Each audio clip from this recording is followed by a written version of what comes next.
매일 아침 꼭 챙겨야 할 뉴스 딱 3개만 골라서 깊게 들여다봅니다. 뉴스 세계 시간인데요. 오마이뉴스의 곽우신 기자와 함께합니다. 어서 오세요. 네, 안녕하세요. 그리고 박지훈 변호사도 모셨습니다. 어서 오세요. 네, 안녕하세요. 네, 자, 오늘 첫 소식 바로 들어가 보죠. 네, 김종인 비대위 이를 두고 지금 통합당이 자중질환을 일으키고 있습니다. 미래통합당이 의원총회까지 열고 이 조기 비대위 전환 등에 대해 논의를 했지만 결론을 내지 못하고 있는데요. 네. 어제 당 지도부는 오전 비공개 최고위원회에서는 조속한 비대위 전환을 하겠다라고 했는데 또 이 당선자들 의견을 취합해서 다시 논의를 하기로 했죠. 근데 네. 또 당 내부에서는 조기 비대위 전환을 두고 이견들이 좀 많은 상황이었습니다. 그렇기 때문에 비대위 전환 논의가 진척되지 않아서 그래서 김종인 전 총괄선대위원장을 비대위원장에 앉힐지에 대한 논의도 좀 진전이 안 되고 있는데요. 네. 황교안 전 대표나 심재철 지금 권한대행이 위원장과 따로 접촉을 한 거에 비하면 좀 상당히 애매한 결론이 나오고 있습니다. 그런 상황에서 지금 김종인 위원장은 관심 없다라고 밝히고 있는데요. 연합뉴스 등과의 통화에 따르면 이 비대위 문제는 자기네들이 현 상황에서 최선의 방법이 무엇일지 스스로 결정할 문제다. 나를 놓고 이래라 저래라 하지 말라라고 하면서 솔직히 이야기에 그 당에 관심이 없다라고 말을 했습니다. 관심이 없다는 말들을 많이 하는 아니, 스타일이죠. 근데 엊그제까지 선대위원장 하셨잖아요. 했고 근데 그 당에 관심이 없으면 되나요? 안 되겠죠? 관심이 있었으니까 한 거고 네. 지금 이 말하는 건 사실은 근데 김종인 위원장 같은 경우는 정말 관심 없다는 게 아니고 관심 있게 조금 조건을 만들어 달라 이런 취지로 들리거든요. 그러니까 그 밀당의 고수가 네. 통하시는 분입니다. 네. 밀당을 하는데 내가 원하는 대로 연말까지 보장하고 21대가 해주고 그렇다고 봐요. 이런 식으로 해서 맞추고 싶다는 그런 생각이 들어서 그리고 또 미래통합당 입장에서 뭔가 뾰족한 방법이 있다면 네. 사실은 아니면 뭐 외부 인사 중에 누구를 한다든지 아니면 내부에서 구심점이 있다든지 하는데 지금 그런 상황이 없다면 결국은 선거를 이끌었던 뭐 지도자급 새로 추대하는 방법밖에 없는데 그걸 알기 때문에 조건을 던진 게 아닌가 생각이 듭니다. 그러니까 김종인 전 선대위원장이죠. 네. 전 선대위원장이 이제 이 이야기를 두 가지 버전으로 해석할 수 있잖아요. 네. 네 글자로 줄일 수 있습니다. 뭐죠? 일단 겉으로는 그래 안 해. 그래 안 해. 예. 그다음에 속마음은 어디 해봐. 딱 맞네요. 그죠? 맞아요. 어. 앞에서는 그래 안 해. 음. 어디 해봐. 딱 맞춰봐. 자, 네. 그 네. 출입 기자시지 않습니까? 네. 지금 이 네 글자 요약에 대해서 어떻게 생각하세요? 역시 김종배라는 사람이 얼마나 훌륭한 이 언어의 마술사인가를 알 수 있는. 그렇게 네. 오바해서 대답은 내가 뭐가 돼요 지금? 근데 이 김종인 전 총괄선대위원장이 모양새를 좀 많이 중시하잖아요. 지금 네. 똘똘 뭉쳐가지고 나를 추대해줘도 모자랄 판에 안에서 지금 반대하는 의견도 나오고 내부에서 해야 된다 말들이 많고 하니 네. 그냥 이거 자체가 마음에 들지 않는 거지. 그런 당에 굳이 막 등 떠밀려 가봤자 어차피 총괄선대위원장도 그래서 맡았지만 김종인 효과도 못 누리고 본인의 그 캐릭터에만 상처를 받은 상황이었기 때문에 네. 이거를 만회하고 다시 내가 이걸 잡으려고 한다면은 확실하게 본인이 핸들링할 수 있는 조건을 맞춰줘야 한다. 바로 그거죠. 그거를 해달라라는 이야기가 아닐까. 이거는 뭐 아마 대체적인 분석 아마 그 일치된 분석일 거라고 생각하는데 네. 이번의 스타일이 일단 그 추대. 근데 어떤 추대 과정에서 사실은 어떤 자신의 어떤 권한과 이것들을 확실하게 움켜쥐고 맞아요. 추대가 되는 순간부터 바로 어떤 직진하는 그렇기 때문에 이 추대되기까지의 과정을 상당히 중시하면서 똑같았어요. 민주당 들어올 때도 그러니까 그렇게 여기서는 그랬고요. 아주 밀당이 이제 예. 뭔가 아주 그 치열하게 전개가 되는 이런 스타일. 많은 것을 받은 다음에 완전히 들어간다 이런 그렇죠. 모양새였거든요. 계속 그렇죠. 그걸 원하는 것 같아요. 네. 그런데 이제 문제는 근데 이전의 어떤 그 경우를 놓고 보면 이렇게 분석이 되는데 지금 미래통합당도 이전의 경우에 준해서 결론이 날 것인가는 사실은 좀 더 지켜봐야 되는. 그렇죠. 예. 그렇죠. 네, 지금 내부에서 김종인 비대위원장에 대한 기류가 이렇게 막 어느 한쪽으로 확 쏠려 있는 게 아니기 때문에 찬반이 지금 네. 내부적으로 그래서 지금 오전에 지금 얘기 다르고 오후에 얘기 다르고 의총에서 또 뭐 안 되고 지금 그래서 의견이 하나로 안 모아지고 있거든요. 근데 저는 아마. 그럼에도 뭐 방법이 없습니다. 방법이 있으면 모르겠는데 네. 누구라도 대안을 내야 되는데 당내에서 찾을 수 있으면 제일 좋은데 안 되고 결국 또 외부 인사 같은 거거든요. 뭐 안철수 전 대표를 갑자기 부를 수도 없는 거고. 근데 아무튼 그 되게 그 뭐 자중 질환이 벌어지면서 백가쟁명이 나타나고 네. 있는 것 같은데 가만히 해서 이제 정리를 하면 선택지는 둘 중에 하나밖에 없는 것 같은데요.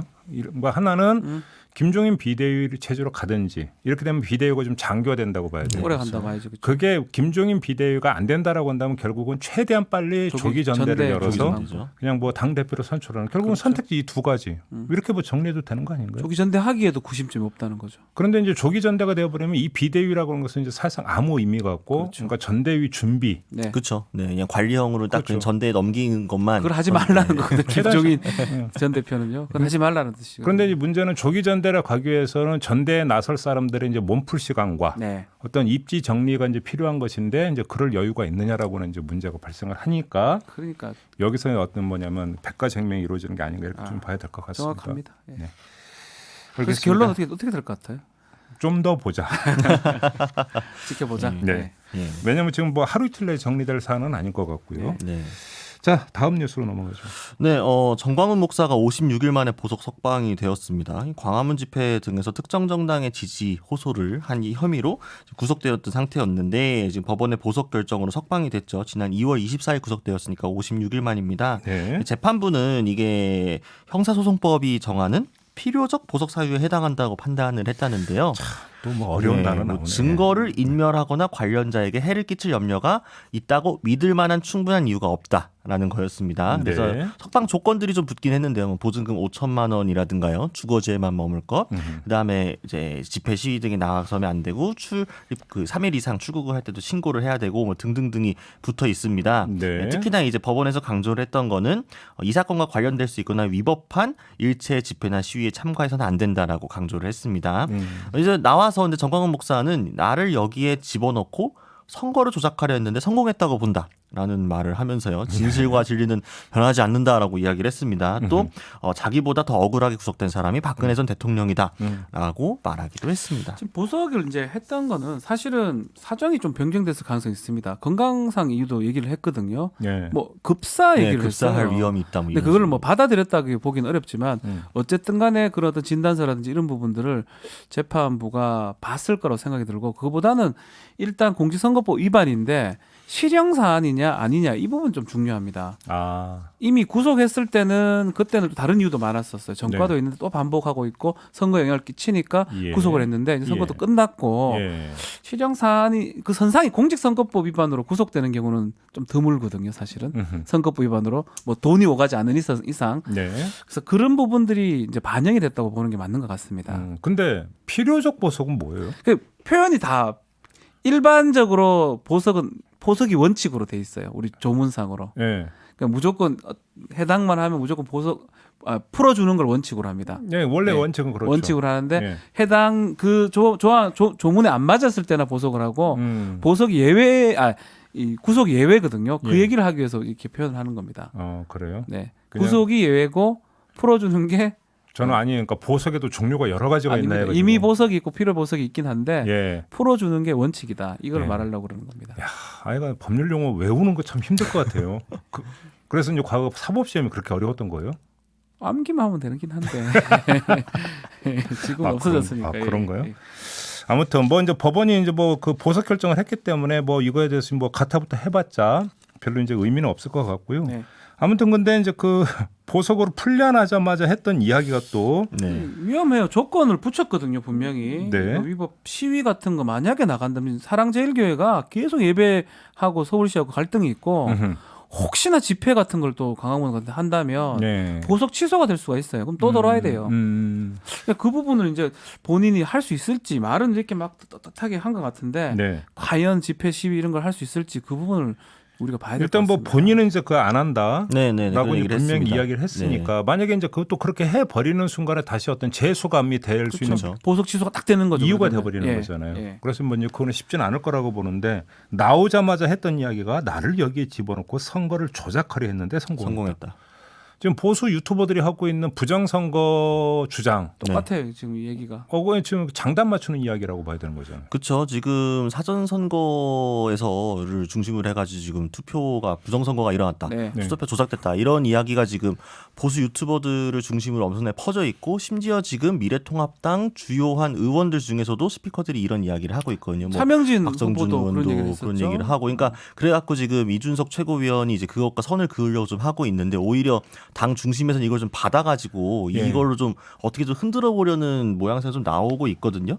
예. 그러니까 그거에 숟가락을 얹은 것도 있고 어쨌든 이분은 이걸로 먹고 사는 거잖아요. 정광훈 목사분도 이런 식의 이야기들과 여론에 편승해가지고 하는 거면서 본인을 또 약간 억압받는 순교자로 이렇게 예. 일종의 코스프레를 하시는 거죠. 캐릭터 예. 감정이입을 하시는 건데 뭐 이분의 생존 전법이니까 저는 그게 놀랍진 않았어요. 그러니까 좀 뻔한 이야기이긴 했고 다만 이런 그러니까 밖에서 거리에서 일어나는 이야기를 똑같은 이야기를 여의도 안에 있는 분들도 하고 있다라는 사실이 좀 지금 보수의 수준이 아닌가. 결국 이번 선거 이 보수 유튜버 역할이 있었다, 컸다 뭐 이런 얘기가 많은데 예. 선거 끝나고도 그 스피커를 그러니까 그걸 너무 많이 받아들이는 게 문제인 것 같아요. 객관적으로 검증이 안 된 얘기들이 많은데 네. 그게 객관적으로 검증된 것인 양 화면으로 보이고 이러다 보니까 더 믿고 오히려 국민들이 뭐 좀 믿는 거는 또 속는 건 모르겠지만 유력 정치인들이 그걸 믿고 다시 얘기한다는 거는 확대 쟁생산이 되는 거거든요. 그러니까 저는 이제 물론 이게 이제 그 보수 그러니까 미래통합당 안에서 일각의 목소리이기 때문에 일반화해서 그렇죠. 이야기하는 것조차도 이제 위험하다고 생각을 합니다만, 근데 이게 제어 없이 당 안에서 그러니까 뭐 부정선거 이야기에 맞장구 치는 아하. 이야기가 나와버린다라고 한다면, 그러니까 자신들의 선거 패배가 마치 부정선거 때문인 그렇죠. 것처럼 그 착각을 한다면. 네. 냉정한 자가 진단이 안 된다는 이야기가 되는 아예 안 거예요. 된다는 사실은 그게 더 심각한 네. 거 아닌가요? 맞죠. 지금 아주 힘든 상황인데 아직까지 이렇게 핑계 대고 있는다는 게 그러니까요. 사실은. 그런데 저는 이제 참 궁금한 게 그거예요. 그러니까 정광훈 목사가 다시 그러니까 풀려나서 나왔습니다. 만약에 목소리를 높인다고 치죠. 그러면 이게 어떤 보수 정당한테 득이 될까요? 해가 될까요? 저는 좀 안 좋을 것 같아요. 득될 건 없어요. 그러니까요. 지금 상황에서. 저는 오히려 그러니까 단기 생존에는 도움이 될 거라 생각합니다. 왜냐하면은 흩어져 있고 지금 멘탈 붕괴에 빠져 있는 아주 극렬한 그 보수 중심 그 코어 지지 계층을 다시 이렇게 모아서 아우를 수 있는 그런 메시지이기 때문에 이런 네. 식으로 네. 이 투표 우리가 잘못한 게 아니야, 우리가 진 게 아니야, 사실 이런 문제가 있어라고 단기적으로는 이 충격에서 벗어나오는데 뭔가 효과가 있을 수 있겠죠. 하지만 장기적으로는 오히려 독이죠. 왜냐하면 독이죠, 그렇게 쓰면 쓸수록 일종의 도핑 주사를 맞는 그렇죠. 거거든요. 그래서 잠깐에 이거 괜찮을지 모르지만 그러면 그 후에 더 심하게 돌아올 리바운드를 어떤 식으로 극복할 건지 아무 생각 없이 그냥 당장의 요것만 모면하기 위해서 책임을 모면하기 위해서 하는 이런 행위들이 무슨 득이 되겠습니까? 그리고 저는 마지막으로 하나 그러니까 궁금한 게 딱 더 있는데요. 선거를 조작하려 했는데 성공했다. 그러면 선거 조작의 대상이 정광훈 목사 왈, 네. 미래통합당이었을까요? 아니면 기독자의 통일당이었을까요? 왜 그러냐면 그 기독자의 통일당 지난 지금 선거 3%도 얻지를 못했죠. 그렇죠. 지난번에 2.5인가 2.6 그러면 나와서 그 당의 어떤 예. 선거 결과도 결국은 선거 조작의 결과라고 지금 그 본인은 그렇게 믿고 있다는 이야기일까요? 두 개 그러지 다겠죠. 않았을 거예요. 여당의 네. 압승의 그 얘기를 하는 것 같은데 저는 사실은 대꾸하고 싶지 않아요. 죄송합니다. 제가 궁금한 게 너무 많아서. 대꾸하고 싶지 않아요.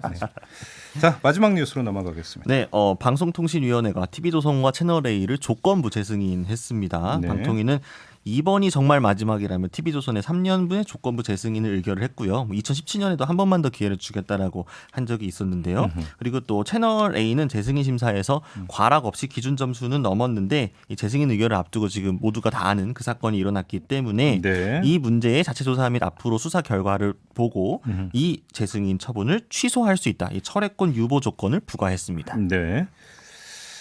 저건 다 통과가 될 거라고 다들 예상을 했죠. 이걸 어떻게 취소하기도 어렵고요. 네. 점수가 1000점 만점 650점 넘어야 되는데 그 기술적 부분들은 뭐 넘겼다고 봤을 때 근데 이제 뭐 과락이 문제거든요. 과락, 예. 공정성 이런 거. 예. 그러니까 과락이라는 것도 참 어려운 단어인데 기준점 미달이라는 거잖아요. 그렇죠. 쉽게 얘기하면 낙제. 낙제. 그렇죠. 어떤 항목 낙제인데 그렇죠. 결국 이걸 취소하기에 사회적 부담이 상당히 큽니다. 그래서 뭐 어떤 결정을 내리는 과정에서 사회적 부담을 비용을 또 생각하지 않을 수 없었고 네. 다만 좀 의미 있는 거는 그거 같아요. 이 검언 유착 관련된 부분 채널 A 그거 혹시나 문제가 되면 철회할 수 있다. 철회권 유보 요거 붙인 거는 약간 의미가 있지 않을까. 나머지 근데 부분은 뭐 저번에도 조건부 재승인 아니었었나요? 네, 맞아요. 그러니까 이런 거잖아요. 나 이번만 봐준다. 다음에 가서 또 이번만 계속 봐준다. 조건을 약간 이런 식인 거죠. 걸고. 그렇죠. 자, 지금부터 1초 안에 대답해. 반의 반, 반의 반의 반. 이런 건가요? 네, 아무래도 방송통신위원회 입장에서도 그러니까 네. 원칙적으로는 특히 TV조선 같은 경우에는 과락이 있기 때문에 50%를 못 미쳤기 때문에 조건부 그러니까 재승인을 안 해줄 수 있죠. 안 해줄 수 있는 요건이 형식상으로는 됐지만 실제로 해줬을 경우에 그 사회적 파장이라든가 또 뭐 이 미쳐질 영향들에 대해서 너무 부담스럽기 때문에 이런 그렇죠. 결정을 내린 거일 텐데요. 사실 그러니까 애초부터 만들면 안 됐던 거죠. 미디어법 그때 그 날치기로 통과됐을 때부터 좀 어느 정도 예견이 됐던 일인데 네. 아니, 만들어도 되는데 잘 운영하면 좋은데 네. 이렇게 점수 미달 객관적 점수도 미달이 되잖아요 지금. 근데 자, 없앨 수도 없는 거잖아요. 관련해서 재승인을 내주면 안 된다라고 이제 강력히 주장했던 시민단체가 있습니다. 네. 지금 이 뉴스 세 개를 마무리하고 네. 바로 시민단체 관계자 인터뷰 좀 가져보도록 하겠습니다. 두 분과는 여기서 인사 네. 나누죠. 곽우신 기자, 박지훈 변호사 두 분과 함께했습니다. 고맙습니다. 감사합니다. 이슈의 핵심을 꿰뚫는 예리한 시선, 믿고 듣는 진품 시사 김종배 시선 집중.